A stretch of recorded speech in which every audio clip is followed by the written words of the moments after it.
বিশ্বনবী সাল্লাল্লাহু আলাইহি ওয়াসাল্লাম যত যুদ্ধ করেছেন, বিশ্বনবী কিন্তু যুদ্ধ পছন্দ করা ব্যক্তি নন, প্রতিরোধ করতে যে যুদ্ধ করতে হয়েছে। মদিনায় চলে এসেছে মক্কা থেকে। মক্কার মানুষদের অত্যাচারে জুলমের শিকার হয়ে নবীজি হিজরত করে মদিনায় চলে এসেছেন। মক্কার মানুষরা চিন্তা করছে যাদের পিছনে সর্বদাই লেগে থাকতাম তাদেরকে হাতের পাশে পাচ্ছি না, মদিনায় গিয়েছে চলকান দিয়ে আমরা মারপিট করব। যখন এখানে এসেছে লড়াই করতে তখন তো লড়তে হবে। খন্দকের যুদ্ধ, মদিনার একটা সাইডে আছে পাহাড়, পাহাড় টপকে মদিনায় ঢুকবে এ ক্ষমতা নাই। এক সাইডে আছে জঙ্গল, হিংস্র প্রাণী বসবাস করে, সেখান দিয়ে আসবে অমন ক্ষমতাও নাই। আর এক সাইডে সমতল ভূমি। নবীজি সাহাবীদের সঙ্গে আলোচনা করে হযরত সালমান ফারসি রাদিয়াল্লাহু তাআলা আনহু তিনি পরামর্শ দিলেন, ইয়া রাসূলুল্লাহ হাবিবাল্লাহ, মদিনার তিন সাইড দিয়ে আসার কোনো সুযোগ নাই, একটা সাইড দিয়ে আসতে পারে। ওই সাইডটা যদি আমরা খাল খনন করি, ড্রেন খনন করি, তাহলে ওরা আসতে পারবে না। বিশ্বনবী হাবিবুল্লাহ জনাবে মুহাম্মদুর রাসূলুল্লাহ সাল্লাল্লাহু আলাইহি ওয়াসাল্লাম হযরত সালমান ফারসি রাদিয়াল্লাহু তাআলা এই প্ল্যানটাকে খুব পছন্দ করলেন। নবীজি বললেন, ও সালমান, নিশ্চয়ই তুমি চমৎকার একটা প্ল্যান দিয়েছো, তোমার এই প্ল্যানের উপরে নিশ্চয়ই আমি বিশ্বনবী রাজি আছি। এই প্ল্যান অনুযায়ী মদিনার যে সাইডটা সমতল ভূমি আছে, ওই সাইড থেকে আমি এক সাইড থেকে শুরু করব ট্রেন খনন করা। ওই ট্রেন কতটা চওড়া হবে? 20 ফুট চওড়া হবে আর 20 ফুট গভীর হবে। ওই ট্রেনটা ফুটতে ফুটতে দেখা গেল, ওই ট্রেনটা ফুটতে ফুটতে দেখা গেল 6 কিলোমিটার 6 মাইল পর্যন্ত পৌঁছে গিয়েছে। 6 মাইল পর্যন্ত পৌঁছে গিয়েছে। 6 মাইলে বিশাল ট্রেন খনন করা হলো।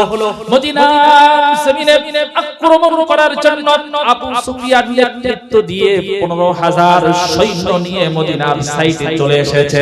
হিংসায় তাদের মনটা তো একেবারে চলে পড়ে উঠছে। মদিনার সাইডে এসে দেখছে মদিনায় ঢোকার কোনো সুযোগ নাই, কোনো স্কোপ নাই। তারা ট্রেনের ও সাইডে দাঁড়িয়ে দাঁড়িয়ে তারা একেবারে ধ্বংস হচ্ছে, হোম রাজ্যে নিজেদের। বিড়াল দেখেছে, দুটো বিড়াল যখন মুখোমুখি হয় ফুলে যায় না রেগে? 1 কেজি বিড়াল, বিড়ালকে দেখে কি মনে হয় 5 কেজি হয়ে গেছে।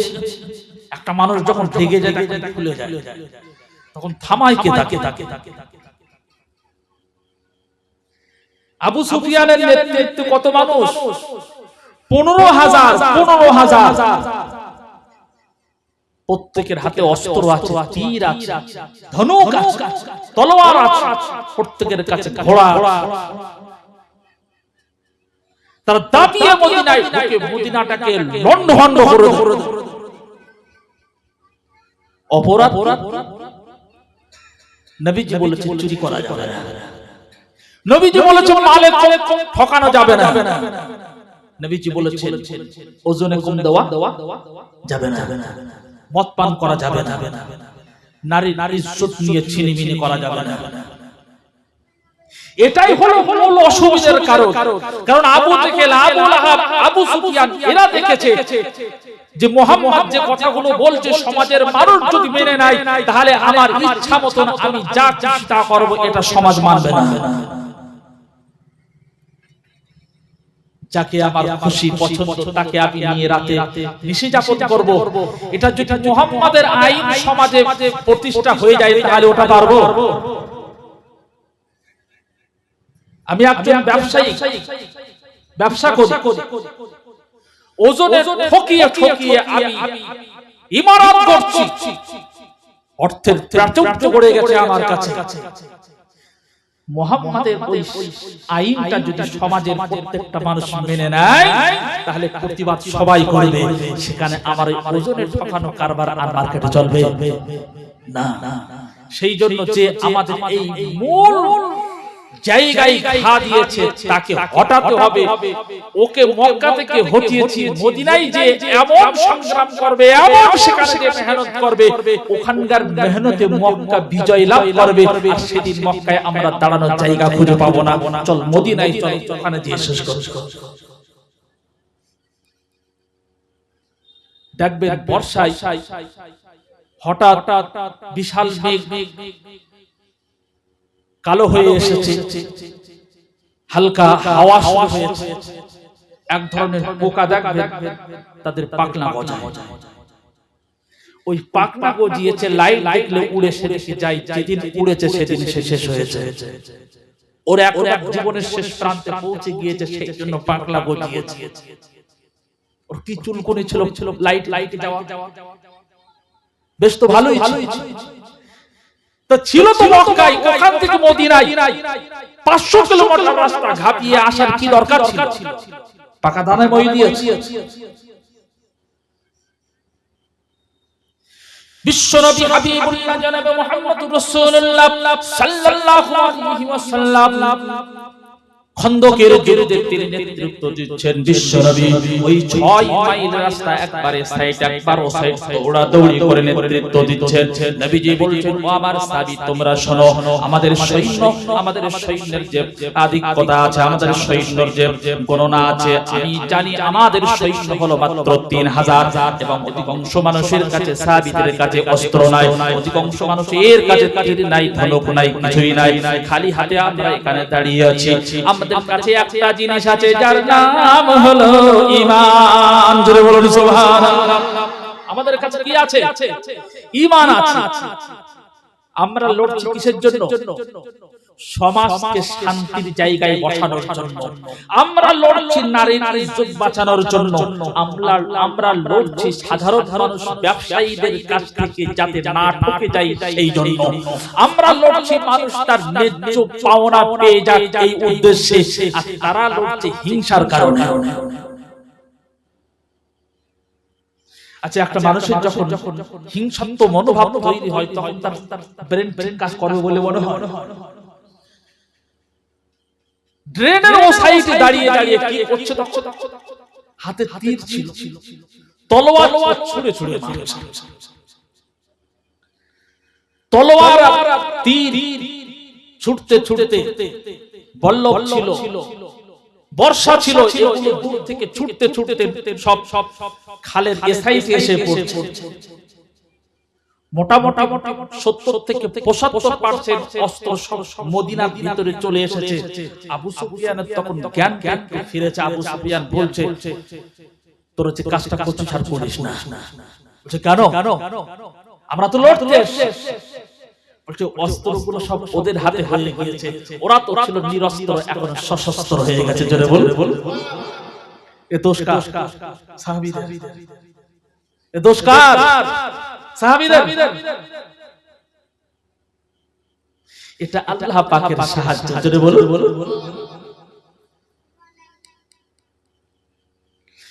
বিশ্বনবী সাল্লাল্লাহু আলাইহি ওয়াসাল্লাম বলেন, ও আমার সাহাবী,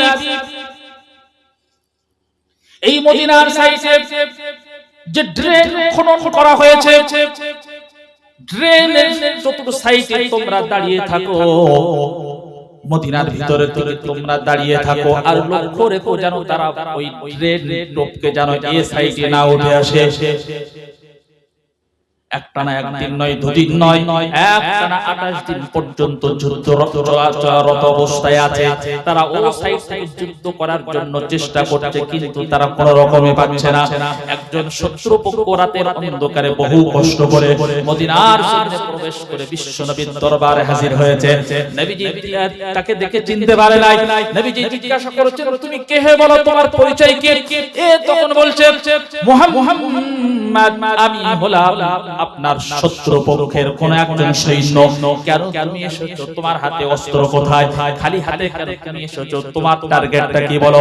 তখন সেই বেঈমান বলেছিল, ইয়া রাসূলুল্লাহ হাবিবাল্লাহ, আমি এখন যুদ্ধ করতে আসিনি, আমি এসেছি একটা সংবাদ নেওয়ার জন্য আপনার কাছ থেকে। নবীজি বলেছেন, কি সংবাদ নিতে যাও বলো দেখি। আল্লাহ পাকের হাবিবকে জিজ্ঞাসা করেছিলেন, ও মুহাম্মদ, আমি জানতে এসেছি যে আপনার সৈন্য সংখ্যা কত। নবীজি কি বললেন, আমার সৈন্য সংখ্যা মাত্র 3000। কাফের এই সৈন্যটা বলছে আপনি মিথ্যা বলছেন। আপনি জীবনে মিথ্যা বলেন এটা আমি জানি, কিন্তু আজকের এই কথাটা মনে হয় মিথ্যা হচ্ছে। নবীজি বলছেন, আমি কখনো মিথ্যা বলিনি, আর বর্তমানেও বলছি না, ভবিষ্যতেও বলবো না। কারণ মিথ্যা বলে লোভে পড়ে, ভয়ে বলে। কি কারণে বলে? লোভে পড়ে বলে, আর না হয় ভয়ে ভয়ে। চুরি করে, যে চুরি করেছে সে তো বড় চতুর, পালিয়ে গিয়েছে, চুরির মালটা আপনার ঘরের সামনে রেখে গেছে। যাদের মাল চুরি হয়েছে খুঁজতে খুঁজতে এসে আপনার ঘরে এসে মালটা পেয়ে গেছে।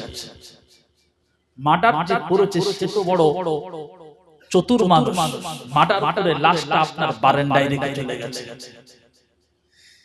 যাদের মানুষ মার্ডার হয়েছে তারা সকালবেলা অন্য কুকুরের মতো খুঁজতে খুঁজতে আপনার বারান্দায় এসে তাদের আপনজনের লাশটা পেয়েছে।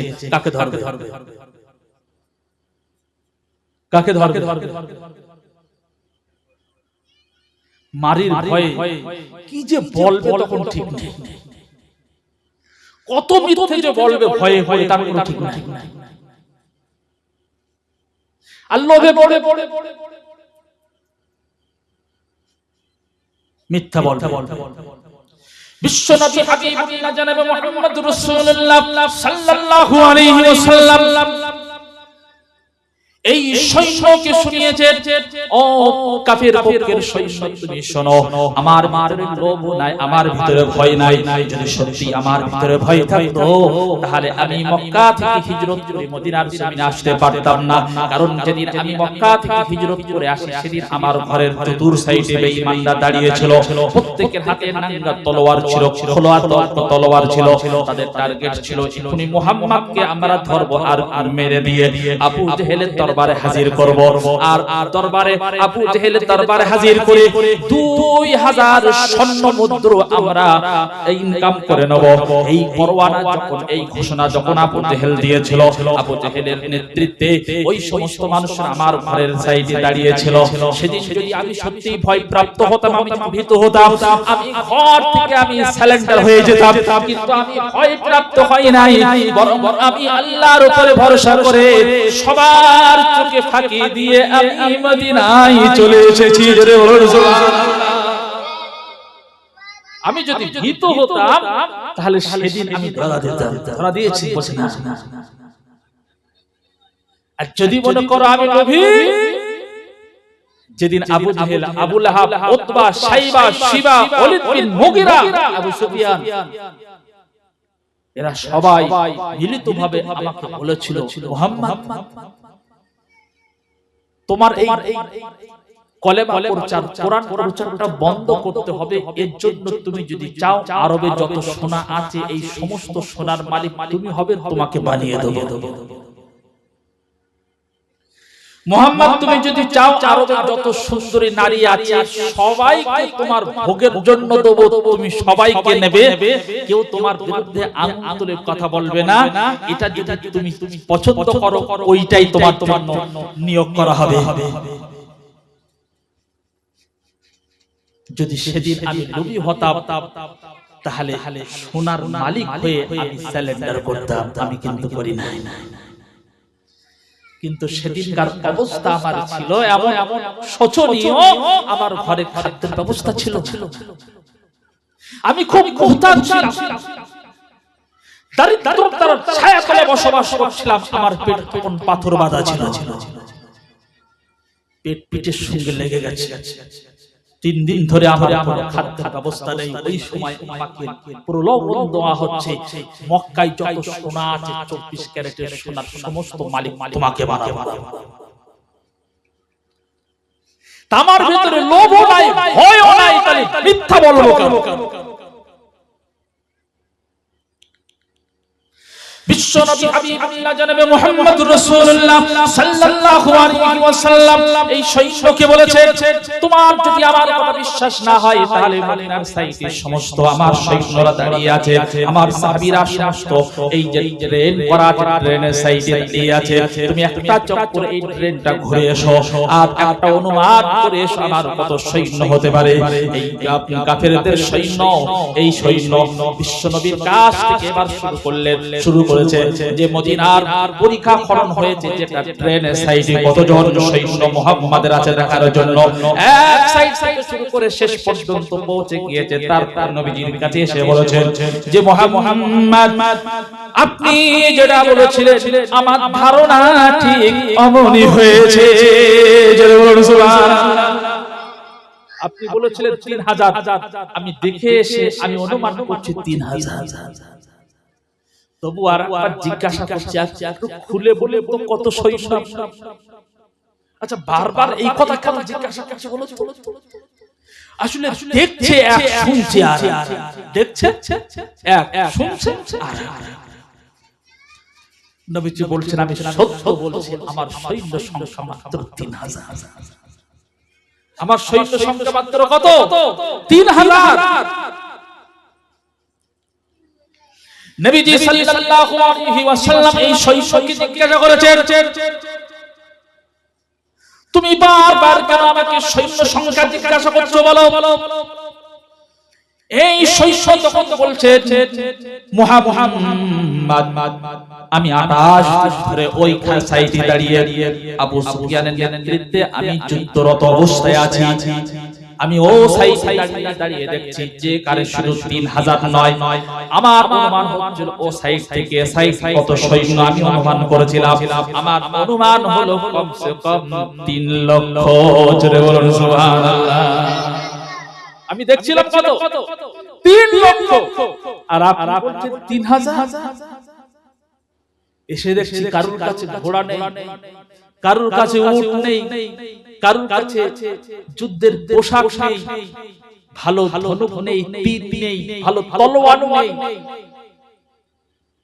এই সাইডে এসে দেখছি আর ও সাইড থেকে দেখছিলাম সব তো ট্রেনিং প্রাপ্ত একটা বড় বড় যোদ্ধা।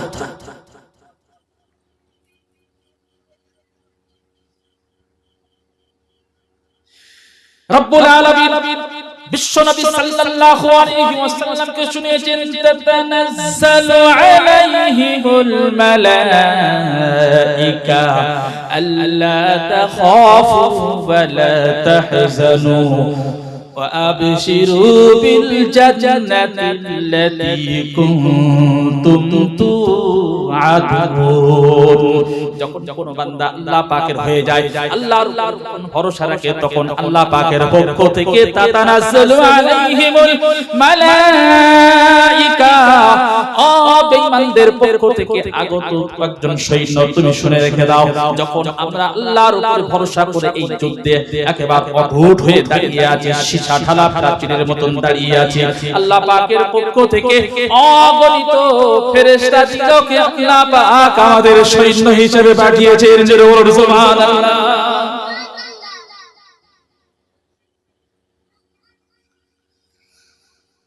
এসেছিল কি জন্য?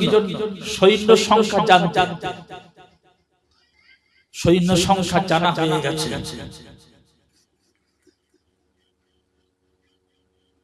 আল্লাহ পাকের হাবিবের দরবার থেকে এবার ফিরে যাবে। সে তখন কি বলছে, আমি আপনাকে আগে ঠিক চিনতে পারি,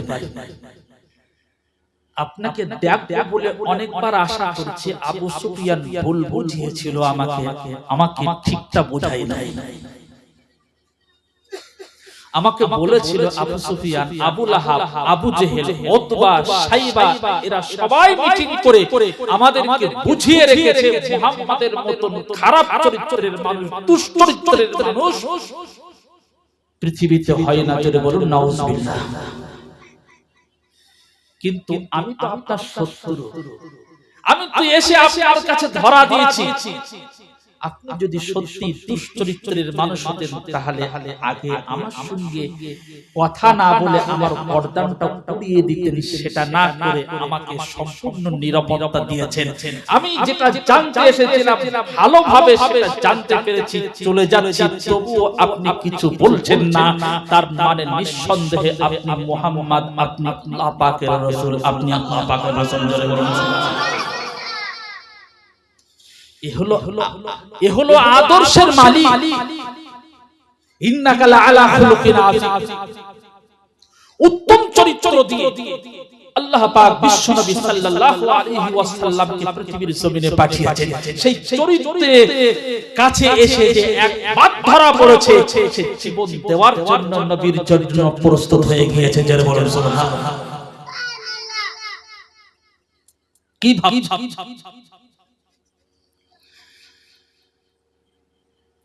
28তম দিবসে খন্দকের যুদ্ধ এমন একটা ভয়াবহ রূপ ধারণ করেছে। 28 দিন ধরে তারা চেষ্টা চালিয়ে যাচ্ছে মদিনার সমস্ত মানুষদেরকে চিরতরের জন্য পৃথিবী ছাড়া করে দেবে, মুহাম্মদকে দুনিয়া ছাড়া করে দেবে। কিন্তু তারা যখন 27 দিন চেষ্টা করে পারল না, 28 দিনের মাথায় তারা কি করেছে? আপ্রাণ চেষ্টা করে কেউ খন্দকের ভিতরে নামছে। নবীজি বলেছেন, ও আমার সাহাবী, তোমরা ওই খন্দক থেকে 100 মিটার দূরে দাঁড়িয়ে যাও। যদি তারা দূর থেকে তীর নিক্ষেপ করে, যেন তোমাদের গায়ে না ফুটে যায়, তোমাদের গায়ে শরীরের ভিতরে যেন না প্রবেশ করতে পারে। তারা যে সমস্ত অস্ত্রগুলো, তীরগুলো, ধনুকগুলো ছড়বে, তারা পাথর দিয়ে মারছে, যেন পাথর আঘাতে তোমরা আহত না হয়ে যাও। সেই জন্য 100 থেকে 150 মিটার দূরে তোমরা দাঁড়িয়ে যাও। ও আমার সাহাবী শোনো, আর তোমরা লক্ষ্য রাখবে যেন কোনো বেঈমানের পক্ষ থেকে আবু সুফিয়ানের নেতৃত্বে যারা যুদ্ধ করতে এসেছে, ওই যোদ্ধারা যেন কোনো রকম ট্রেন টপকে যেন মদিনায় প্রবেশ না করে।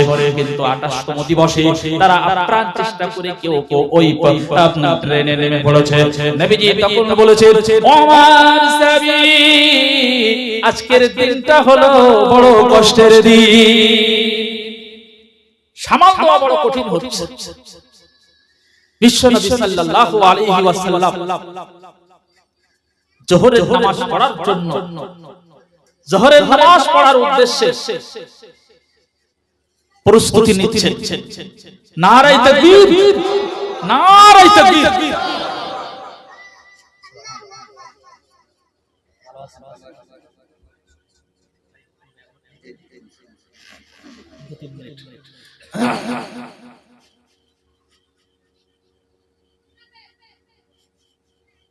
যোহরের নামাজ পড়ার জন্য প্রস্তুতি নিচ্ছেন।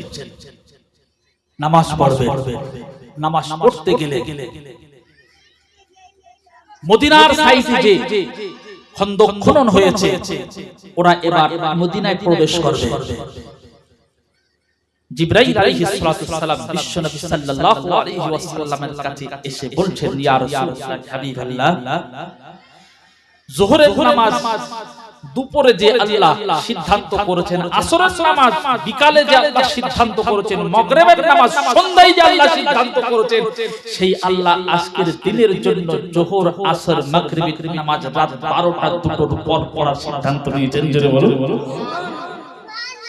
ইয়া রাসূলুল্লাহ, হাবিবাল্লাহ, যোহরের নামাজ যোহরের ওয়াক্তে পড়লে যে সওয়াবটা আপনি পেতেন, আসরের নামাজটা আসরের সময় পড়লে যে সওয়াবটা আপনি পেতেন, মাগরিবের নামাজটা মাগরিবের সময় পড়লে যে সওয়াবটা আপনি পেতেন, ওটা রাত দুটোর পর আপনি যখন দেখবেন তারা ক্লান্ত হয়ে গিয়েছে আর মদিনায় ঢোকার চেষ্টা তারা করছে না, ওই সময় 3 ওয়াক্তের নামাজ একই সময়ে পড়ে নেবেন।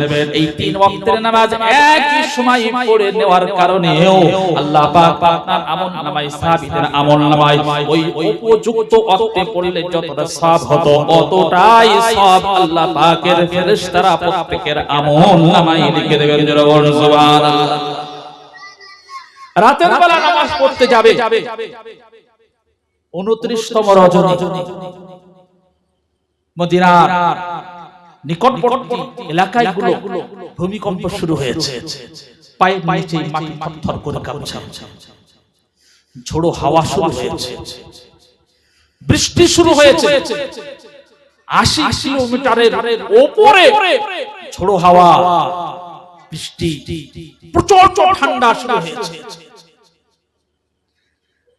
আচ্ছা, ওরা কি ঠান্ডা বস্ত্র নিয়ে এসেছে? না, প্রথম ঝড়ে কি হয়েছে, যত তাবু ছিল তাবুর সমস্ত তেরপোলগুলো, চটগুলো সব পুড়ে পালিয়ে গেছে। তারপরে পানি শুরু হয়েছে। কাক আর শকুন পানি পেয়ে যেমন একেবারে সেই শুকিয়ে একেবারে মানে ছোট্ট হয়ে যায়, পালকগুলো সব ভিজে, ওরা ঠিক ওই রকম ভাবে ভিজে থরথর করে কাঁপছে। আবু জেহেল, আবু সুফিয়ান কমান্ডার, সে বলছে আমি এই ময়দানে আর টিকে থাকছি না, আমি পালাচ্ছি, তোরাও পালা। জোরে বলুন। সাহাবীরা তখন কি বলেছে? বিশ্ব নবীর সাহাবীরা বলেছেন, ইয়া রাসূলুল্লাহ, হাবিবাল্লাহ, আমরা দেখতে পাচ্ছি আবু সুফিয়ান তার সমস্ত সৈন্যদেরকে নিয়ে, সমস্ত যোদ্ধাদেরকে নিয়ে তারা এই জমিন ছেড়ে পালিয়ে যাচ্ছে, কিন্তু আমরা পালাবো না।